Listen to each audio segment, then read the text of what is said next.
For the very first time in history, we are witnessing a bike brand, a major one at that, run a buy one, get one free promotion on their line of bikes. Kona Bikes is no stranger to the limelight. However, with this recent promotion of buy one, get one free on bikes, we are seeing a massive indicator that they have to liquidate their inventory.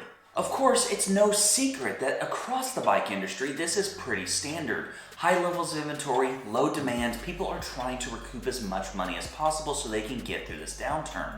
To fully understand all this, we have to take a look at what has happened to Kona in the recent past.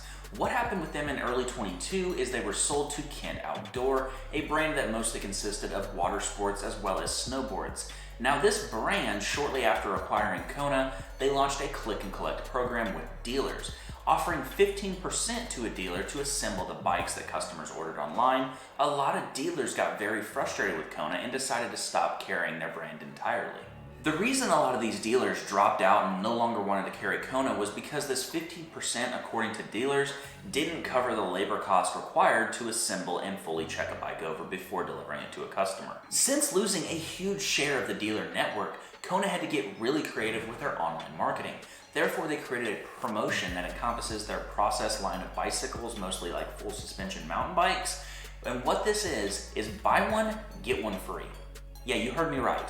That is an insane deal. Quite frankly, I think a great one, but whenever I went in to read the fine print, I'm noticing a few key details that kind of indicate this may be a bigger issue than just selling off some inventory. If we look at brands like Specialized and Canyon, they've been running these constant 30-40% discount sales on a lot of their bikes. Now, if you look at Kona, they've set a December 31st deadline, which generally indicates end of fourth quarter for a lot of businesses, as well as they've stated it is only on bikes that are in stock in their existing inventory.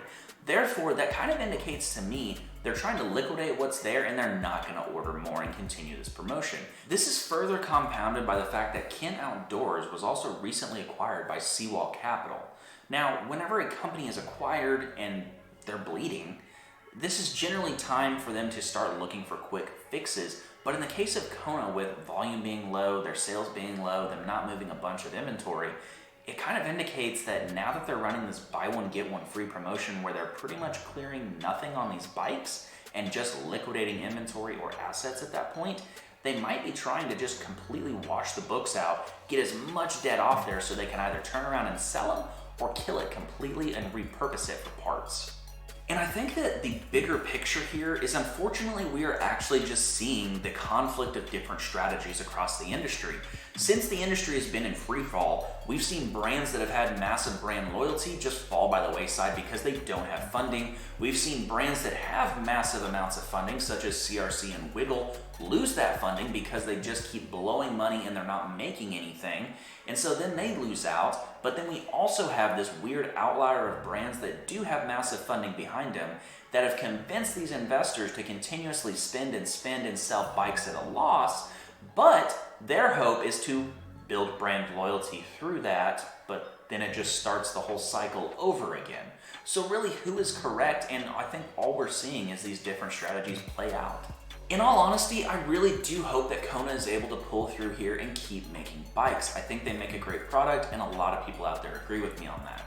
So if you want to stay in the know and be updated as this progresses, please make sure that you're subscribed to this channel, like, and then also comment down below and let me know what you think of all this. Will you be taking advantage of this sale or moving on to something else? As always, this is Zach with Evo1. I appreciate your time, and I will see you on the next video.